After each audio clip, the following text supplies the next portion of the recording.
Otep, Otep, bienvenue sur la chaîne Diaspora Connectée, la chaîne de la diaspora africaine qui souhaite se reconnecter au continent. Ici, on parle business et plus particulièrement business en ligne. Donc, si c'est un sujet qui t'intéresse, passe à l'action et abonne-toi. Encore 50 personnes et on atteint les 2000 abonnés, donc je compte sur toi maintenant. Bref, on se retrouve aujourd'hui pour la suite du challenge comment générer 2000 euros par mois en e-commerce, même depuis l'Afrique. Donc, on like, on s'abonne. Comme d'habitude, groupe Telegram dans la description pour ceux qui veulent aller plus loin. Enfin, tu connais. Petit récap, comme d'hab. Donc, on a déjà parlé mindset, niche rentable, coût et marge, client cible. Et aujourd'hui, on passe au nerf de la guerre, c'est-à-dire le produit. Quoi vendre, etc. Donc, prépare-toi, prends des notes. Le produit, donc. Le produit, qu'on appelle aussi produit winner ou produit gagnant. Ce sont des termes que tu verras souvent sur Internet. Moi, personnellement, je dis produit tout court. Le produit ou les produits. Enfin, ouais, d'ailleurs, petite parenthèse, on dit le produit, mais moi, je sélectionne plutôt un groupe de produits. Parce que ça, on le verra plus tard au moment de faire la boutique. Il y a plusieurs types de boutiques, en fait, qui existent. Tu vas avoir les boutiques monoproduits, donc qui vendent un seul produit. Tu vas avoir les boutiques de niche, qui, elles, vendent plusieurs produits. Et tu vas avoir les boutiques généralistes, qui, elles, vendent tout.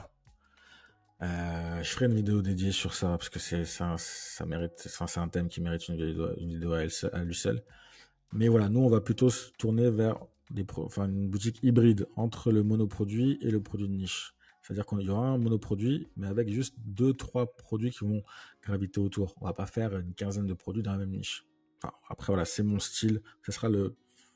C'est mon style c'est comme ça que j'ai l'habitude de procéder. Et pour cette vidéo, pour ce challenge-là, c'est comme ça qu'on va faire. Après, tous les autres modèles que je t'ai décrits sont totalement valables. Donc, voilà, il n'y en a pas un qui est largement mieux que l'autre. C'est juste que moi, personnellement, pour le cadre de ce challenge, je préfère ce genre de boutique. Donc, très, très important, c'est même la base. C'est un peu théorique, c'est vrai, mais c'est même la base. Il y a vraiment à mon avis, il y a 3 critères indispensables pour le produit. Comme je t'ai dit, il y a des cas, il y a des exceptions. Dans certains cas, on ne remplira pas forcément tous les critères. Mais à la base, pour moi, un produit qui se vendra bien, donc un produit winner, comme ils disent, il faut que premièrement, il faut que ça réponde à un besoin d'un client. Dit comme ça, je sais que ça fait un peu bullshit, mais en vrai, c'est hyper important.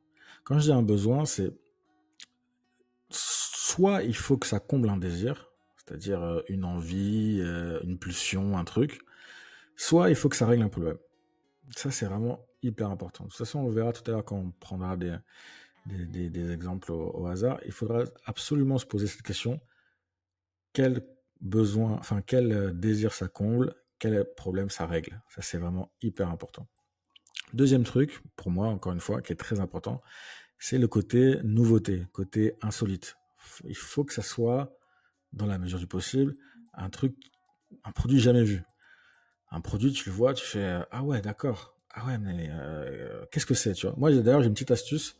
C'est que le produit, quand je le vois, si j'arrive pas à savoir comment le produit s'appelle, si je ne connais pas le nom du produit, pour moi, c'est que c'est bon signe. C'est que c'est un produit que j'ai jamais vu, c'est que voilà, j'arrive pas à le définir, je sais pas ce que c'est. Souvent, c'est ce que ça me fait, en tout cas, avec les produits winner. C'est que quand je les vois, je me dis, mais attends, ça c'est quoi? C'est un réparateur de tatati, c'est un extracteur de, tu vois? T'hésites pour nommer le produit parce que justement, tu ne le connais pas, c'est du jamais vu. Et donc, dernier point encore, il faut que ça soit un produit qui suscite l'intérêt, qui capte l'attention. C'est hyper important. Quand tu le vois, tu fais, ah ouais, non, je l'ai jamais vu avant, tu vois. Il faut vraiment ce côté qui capte l'attention. Ça, c'est vraiment hyper important. Il faut que ça capte l'attention. Donc, une fois que tu as toutes ces données en tête, comme je te dis, moi, je suis data-driven. Je me base uniquement sur les données. Avoir un feeling avec le produit, ça peut être un plus, mais c'est pas ma priorité. Moi, je me base sur les données. Et les données, c'est quoi? On va s'en servir d'ailleurs juste après. Ça va être les ventes, le nombre de ventes réalisées par tel ou tel produit. D'ailleurs, je vais te le montrer tout de suite. Donc, ça va être, tu vois, j'ai déjà ouvert plusieurs onglets. Il va y avoir AliExpress. Donc, AliExpress, le site e-commerce le plus visité, l'un des sites, je crois après Amazon, ça va être le plus, enfin, ça va être kiff. Donc l'un des sites les plus visités au monde, ici e-commerce, très important, c'est la base. Ça va être par là qu'on va commencer à acheter des produits, mais attention, ce n'est que le début. On commence par le dropshipping pour tendre vers du e-commerce simple et classique, on va dire. Parce que voilà, le dropshipping, faut pas se mentir, c'est en train quand même de perdre un peu de vitesse. Moi-même, je vois au niveau des chiffres, les chiffres que je fais aujourd'hui, c'est pas du tout les chiffres que je faisais il y a 2 ans. Voilà, le e-commerce façon dropshipping. Aujourd'hui, tout le monde connaît Express, tout le monde connaît les sites avec les fausses promos, avec les faux comptes à rebours, etc. Les gens en ont marre. Ils en ont marre de recevoir leur colis au bout de 3 semaines, 1 mois. Donc voilà, ça c'était le dropshipping d'avant. Là, ce qu'on va faire, nous, c'est vraiment dropshipping 2.0. On va vraiment essayer d'aller à l'étape d'après. Donc, premièrement, qu'est-ce qu'on fait?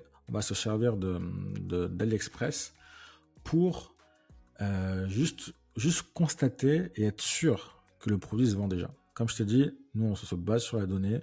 On n'est pas là pour réinventer la roue, pour trouver un produit innovant, créer un produit, etc. Non. On n'a pas les budgets pour, on n'a pas le temps pour. Voilà, le but, là, c'est de générer rapidement du cash et après, peut-être par la suite, se développer. Mais pour le moment, il faut qu'on génère rapidement du cash. Et le meilleur moyen de générer rapidement du cash, c'est de vendre un produit qui se vend déjà. Après, attention, on copie pas bêtement. On va donc chercher un produit qui se vend déjà et essayer quand même d'y apporter notre patte, d'y apporter un petit truc en plus, d'y apporter notre design, peut-être le réorienter. Un produit généraliste, on va essayer de le réorienter vers une niche, d'où l'intérêt, je vous renvoie à la vidéo sur la niche et sur le client, d'où l'intérêt de bien connaître sa niche et de bien connaître son client final. Donc, comme je disais, on va se servir d'AliExpress. On va se servir aussi de Dropshipper Center dans AliExpress. Donc ça aussi, pareil, c'est une mine d'or, mine d'informations. Vous verrez, on pourra voir les tendances des produits, les tendances des ventes, etc. Donc, hyper important. Et parmi les outils qu'on abordera aussi tout à l'heure, les outils payants, parce que ça fait partie des outils gratuits, mais il y a aussi des outils payants. La plupart des outils payants se basent sur les données d'AliExpress et de Facebook qu'on va voir tout à l'heure, justement pour concevoir des logiciels payants. Donc, vous avez tout intérêt à d'abord bien maîtriser les logiciels gratuits. Donc voilà, donc de Dropshipper Center pour les données, pour les chiffres de vente, etc. On va se servir de son compte Facebook aussi pour un peu espionner les publicités. Donc, on va se servir de son compte Facebook et du compte, de l'appli Ad Librairie de Facebook. Donc, ça, comme j'ai dit, ça va servir à espionner les vidéos, les publicités et les publicitaires. Parce qu'on part du principe où si une entreprise dépense de l'argent en ce moment même pour mettre en avant un produit, c'est que ce produit se vend. Comme j'ai dit, nous on est tout seul, on n'a pas d'équipe marketing, de trucs comme ça derrière. Donc on va se comporter comme les petits poissons derrière les baleines. Il y a les grosses baleines qui sont là, qui se gavent. Nous on vient à côté et on mange les miettes, entre guillemets. Mais à notre niveau, les miettes, ça fait plusieurs milliers d'euros. Donc, on mange les miettes. C'est des grosses miettes. Suite, aussi, on va parler un peu de CJ Dropshipping. Donc, ça, personnellement, c'est une appli qui m'a sauvé la vie et que j'utilise tous les jours. En fait, c'est un agent. L'agent va faire l'intermédiaire entre nous et les grossistes. Parce que, contrairement à ce qu'on pense, AliExpress, c'est pas un site de grossiste. AliExpress, c'est une marketplace où des vendeurs, comme vous, comme moi, vendent des produits. Donc, quand tu crois faire une bonne affaire avec tel soutien-gorge ou avec tel truc, ou avec tel produit, quand tu crois faire une bonne affaire, en fait, tu l'achètes à un commerçant, tu l'achètes pas à un grossiste. Et ça, c'est un truc que beaucoup de gens oublient. Quand tu achètes un produit sur AliExpress, c'est comme si tu faisais de l'arbitrage en fait. C'est comme si tu achetais un produit à Carrefour et que tu allais le revendre à une personne lambda. Tu vois bien qu'il y a un problème. Tu vois bien que tu te doutes bien qu'en achetant un produit à Carrefour pour le revendre, tu ne toucheras pas au meilleur prix, ce ne sera pas les mêmes conditions, etc. AliExpress, c'est la même chose. AliExpress, c'est un site qui met en relation des petits vendeurs chinois avec une avec des consommateurs du monde entier, et plus précisément d'Occident quand même. Le vrai grossiste, c'est Alibaba, c'est pas AliExpress. Et tu verras tout à l'heure, les prix sur Alibaba sont beaucoup plus bas. Ça vaut beaucoup, enfin ça vaut vraiment l'affaire de faire ses affaires justement sur Alibaba et pas sur AliExpress. Donc ça on va le voir tout à l'heure. Mais le problème avec Alibaba, c'est que c'est un vrai site de grossiste pour le coup. Et un vrai site de grossiste, tu peux pas acheter une seule pièce. Ça sera des minimums de commandes de 10, 100, 150, 10 000. Tout dépend du produit, évidemment. Et donc, CJ Dropshipping, notre ami CJ va servir d'intermédiaire entre nous et Alibaba. Et tu verras que ça va être très intéressant. Parce que si tu as pour objectif, par exemple, de construire une marque, de créer une marque, de personnaliser ton logo, de pouvoir de faire livrer beaucoup plus rapidement. Parce que je te rappelle qu'AliExpress, la plupart du temps, c'est des livraisons de 3, 4, 5 semaines. CJ Dropshipping, c'est 3 à 5 jours. Donc, tu verras que ça va être vraiment cool. Et autre source d'information aussi, bien évidemment, Amazon. Amazon, pareil, le site e-commerce qui reçoit le plus fréquenté au monde. Je crois que ça va être pas loin d'AliExpress, mais voilà, un énorme site où pareil, on pourra récolter de la data, voir si les tendances, voir si les produits se vendent bien ou pas. Enfin, tu verras. Gros potentiel. Donc, on va commencer. Donc, je compte sur toi, hein, 1556. Faut que ça passe à 2000. Faut que ça passe à 2000 tout à l'heure. Quand je finis de poster la vidéo, faut que ça passe à 2000. Donc, on va commencer.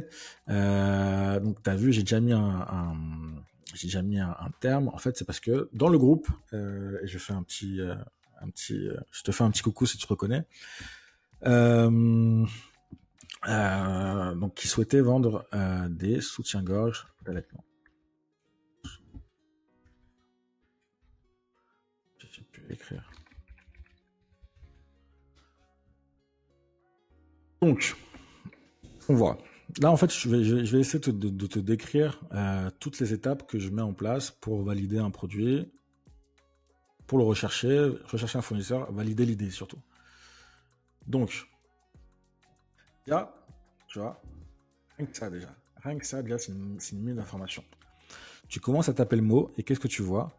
Tu vois que parmi les termes les plus recherchés, on a soutien-gorge sans armature, allaitement, invisible, sans bretelles, bandeau, grande taille, adhésif, push-up, badé. Padé. Je sais pas du tout ce que c'est. Mais rien que là, déjà, je peux te dire que tous ces produits-là sont potentiellement des produits winners. Pourquoi? Parce que le fait que Google me les affiche montre qu'il y a une demande, montre que ce sont des termes qui sont tapés très souvent. Donc rien que ça déjà, pour te dire à quel point c'est simple. Parce que souvent les gens disent produit winner c'est compliqué, etc. Pour moi c'est pas ça le plus simple, le plus compliqué. Pour moi le plus compliqué c'est la construction du site et faire en sorte que le site corresponde, ton site et ta communication correspondent bien à la cible que tu as identifiée. Pour moi c'est ça le plus dur. Aussi identifier la cible, identifier ses besoins. Pour moi c'est ça le plus dur. Sinon trouver le produit, regarde. Tu commences à taper un produit, rien que là, je sais que tous ces produits-là, ce sont des produits qui sont très recherchés et donc potentiellement qui répondent à un besoin, comme on l'a vu tout à l'heure, qui règlent un problème ou qui comblent un désir. Le push-up, voilà, push-up, ça répond à un problème. Adhésif répond à un problème. Allaitement. Là, on va aller sur l'allaitement. Donc, comme tu peux le voir, sur la barre, sur le côté droit, au niveau des annonces, tu vois qu'il y a déjà pas mal de ventes. Qu'est-ce que ça signifie? Ça signifie qu'il y a beaucoup de gens sur le marché. Bon signe, oui, parce que ça veut dire qu'il y a de la demande. Après, il ne faut pas qu'il y en ait trop non plus, sinon ça sera saturé. L'une des choses qu'il faut faire, c'est que la langue d'Internet, c'est l'anglais. Donc, tous les termes de recherche, il faudra les faire en anglais. C'est très important. Les termes de recherche sur Internet se font en anglais. Il y a peut-être que 2 à 3% de tout l'Internet mondial qui est en français. Donc voilà, passe à l'anglais, c'est hyper important. Surtout pour AliExpress. Donc voilà, une fois qu'on sait comment ça s'appelle, on va sur AliExpress. Et on regarde.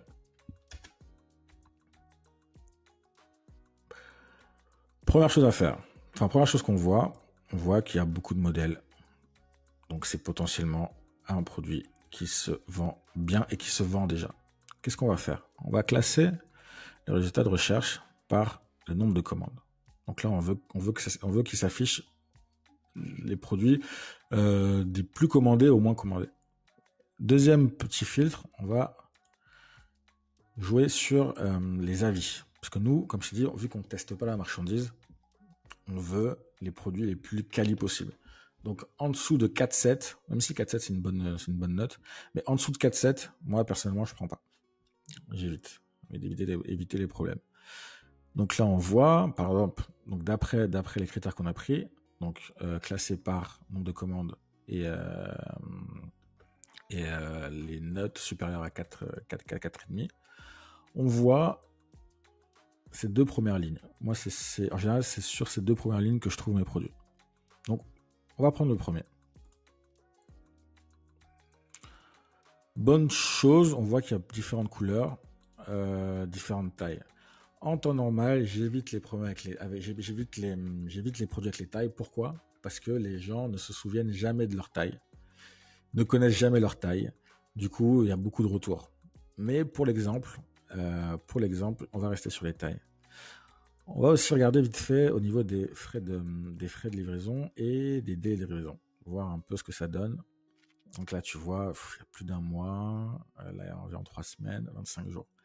Donc, ça c'est pour la France. Après, tu peux choisir en fonction du pays où tu veux livrer. Donc là, moi, ce que je vois, c'est que je vois un produit qui a un potentiel 4,8. Tout à l'heure, j'avais regardé sur Google Shopping, les prix de vente environ de 5 à 17, 18, 34 même. Enfin, ça doit être une tenue entière. Je sais pas. Mais voilà, on a à peu près une idée des prix. Ok, si je l'achète à truc, je peux le revendre potentiellement à 25. Si je fais un truc vraiment quali, je peux le revendre à 25. Je vois des trucs à 25 là. Si je fais un truc vraiment quali, je peux le revendre à 25. Donc, pareil, je te renvoie vers la vidéo sur les coûts et marges, mais sur le choix des produits, je sais plus. Mais voilà, il y a une bonne marge. C'est pas mal. C'est pas mal. Puis je vois beaucoup d'avis, 4,9. Il y a des photos, ça aussi c'est bien, ça va pouvoir être exploitable. Je vois des avis du monde entier, beaucoup de Russie. Ok. On va essayer maintenant, une fois qu'on a validé l'étape 1, on va dire, on va essayer d'aller un peu plus loin. Donc, on copie le lien et on va dans le Dropshipper Center au niveau de Product Analysis.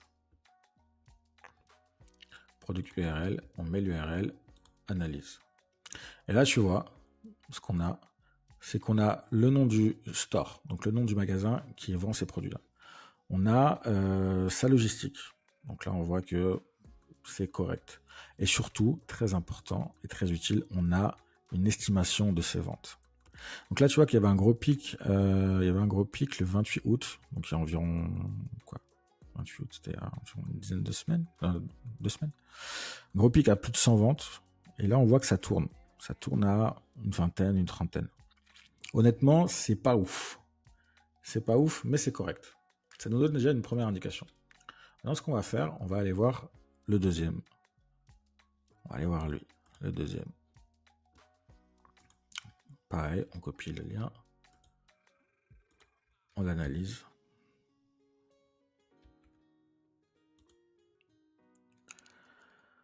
Celui-ci est un peu en plus en dents de scie, mais pareil, on voit qu'il y a des ventes et que ça tourne autour de, bon, des fois, ça tombe à 11, mais ça remonte à 60, à 50, ça retombe à 11, mais ça remonte à une trentaine. Bon, c'est correct. C'est correct. On va essayer d'en voir un troisième, histoire de se faire une bonne idée. J'essaie d'en voir un troisième à 4,9 aussi. Voilà, pareil, celui-là, il est pas cher. Ça peut être pas mal. Je prends le lien. Je vais dans l'année 6. Cliquez pas ça. Il n'a pas pris.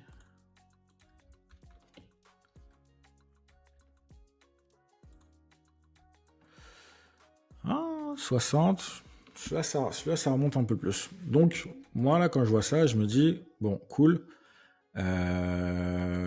Cette niche, en tout cas, a l'air intéressante. Parce que je vois qu'il y a des produits qui se vendent vraiment pas mal. Je vois que ces derniers temps, il y a eu des bonnes ventes. Il y a plusieurs magasins qui le font, avec des avis, avec des produits, il y a une demande, etc. Donc là, pour l'instant, ça coche toutes les cases.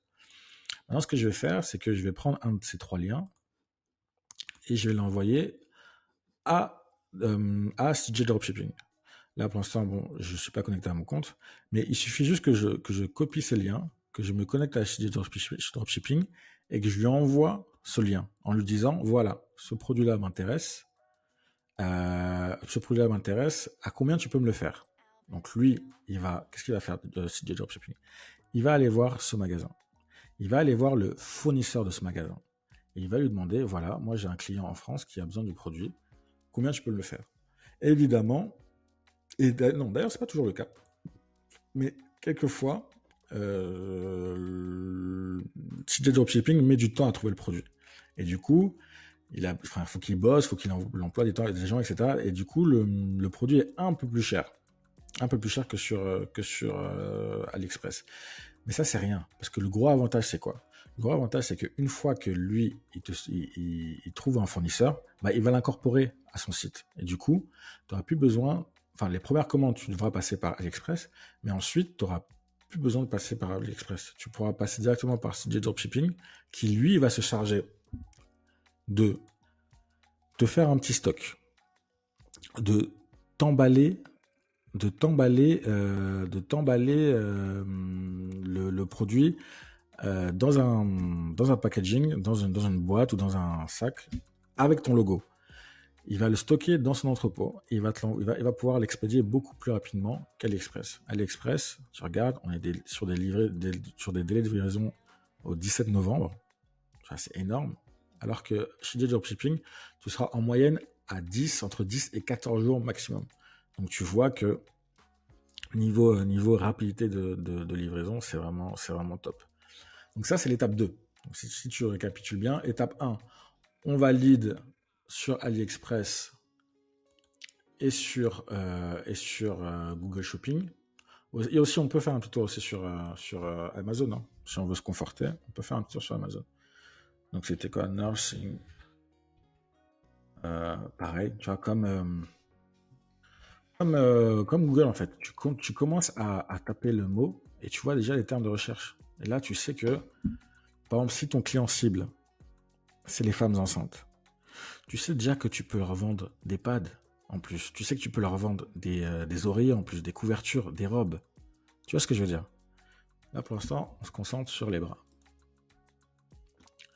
Donc, pareil, qu'est-ce que moi je vois? Je vois que c'est un produit avec une forte demande. 1200 commandes, c'est énorme. Le reste, je vois que c'est un marché qui est dominé par 2-3 grands acteurs, comme Alibru, là. C'était lui qui était le premier, ouais. Alibru et Bravado.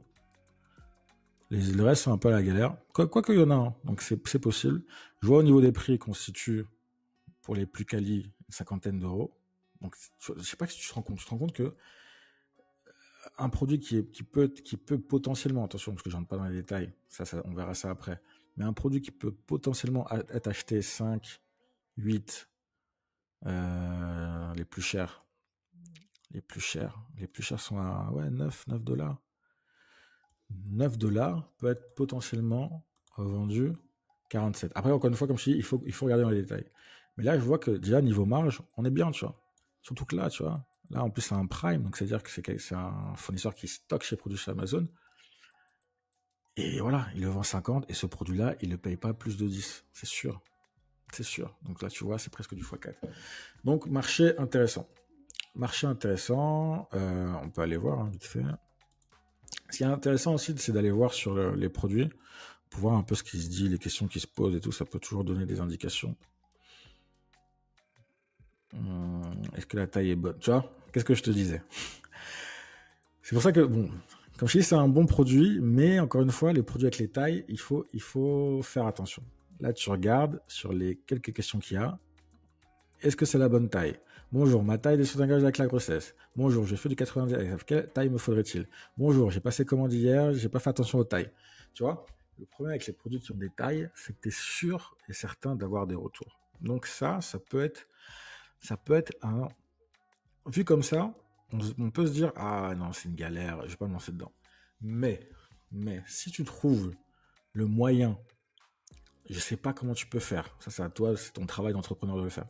Mais si tu trouves des moyens pour être sûr comment dire, pour être sûr que chaque client prenne la bonne taille, je sais pas, en ayant, je sais pas moi, en ayant les dimensions exactes du produit, en proposant un questionnaire avant de passer la commande, un questionnaire sur, voilà, bon, mesdames, on vous invite à prendre les mesures exactes avec ci, ça, ci, ça, ci, ça. Enfin, tu vois ce que je veux dire. Si tu trouves le moyen de régler ce problème de taille, tu vois que le marché est ouvert. Si demain tu deviens la référence des soutiens-gorge où on est sûr de trouver sa bonne taille, pourquoi? Parce que tu auras une politique de remboursement extraordinaire ou parce que sur ton site tu auras un moyen simple mais bête que les autres n'auraient pas pensé à justement bien prendre ces mesures et éviter ce problème de taille, c'est jackpot. C'est jackpot. Donc je reprends. On recherche sur AliExpress. On essaie de valider par rapport aux données. Toujours très, très important. On a un peu validé par rapport au volume de recherche avec Google. On regarde s'il y a un peu de concurrence. Si on a un peu, c'est bon signe. On regarde sur Amazon ou bien même sur les autres sites comment les sites sont faits, quelles sont les demandes qui peuvent revenir, etc. Est-ce qu'il y a un problème supplémentaire qu'on peut régler? Et une fois que c'est validé, on balance sur Internet. On fait ses premières ventes. Dès qu'on fait ses premières ventes, on passe à l'étape 2, on va dire, c'est la semi-customisation, où cette fois-ci, on passe par un agent pour pouvoir livrer beaucoup plus vite et apposer sa marque. Et une fois que ça cartonne, là, on passe chez Alibaba. Pareil, on touchera un meilleur prix, on pourra acheter en gros. C'est à ce moment-là qu'on commencera à stocker. Mais stocker où? On peut très bien stocker chez du dropshipping, on peut très bien stocker chez Amazon. On peut même stocker soi-même où on veut en fait. Mais voilà, ça c'est l'étape suprême. Mais première étape, la validation avec les données, Alibaba, etc. Très, très, très, très important. De toute façon, en règle générale, il y a une petite astuce qui va vous servir, c'est la phrase magique. Une fois que vous pourrez reprendre cette phrase magique, clairement, vous aurez un produit winner. La phrase magique, c'est « Je vends pour qui ». Je répète, je vends le produit en question pour ma cible qui, et on parle du problème qu'on résout ou bien du désir qu'on comble. Par exemple, quand je vendais des élastiques pour la musculation, ma cible, comme je l'ai déjà dit à la fois, ma cible c'était les cadres, jeunes cadres d'une quarantaine, entre 35 et 40 ans, qui voulaient pour qu'ils gardent la forme pendant le confinement. Donc, ma phrase magique dans mon cas, ça aurait été « Je vends des équipements pour faire de la musculation, enfin, je vends des équipements de musculation à domicile pour la cible des cadres de 35-40 ans pour résolution du problème, pour garder la forme, même pendant le confinement. » Donc voilà, cette phrase, c'est important et ça peut vous aider à vous rendre compte si vous êtes oui ou non sur la bonne voie, si vous résolvez vraiment un problème et si vous avez potentiellement un vrai business. Je vends produit pour la cible qui, résolution de problème ou quel désir on comble. Très important. Donc voilà un petit peu. Oula, ça fait déjà 30 minutes. Ok, donc on va le faire en 2 parties. Fin de la première partie, deuxième partie demain. Cette fois-ci, on rentrera un peu plus dans les détails, notamment sur Facebook, sur la prospection sur Facebook et la validation avec Adlibre. On se dit à demain. Ciao.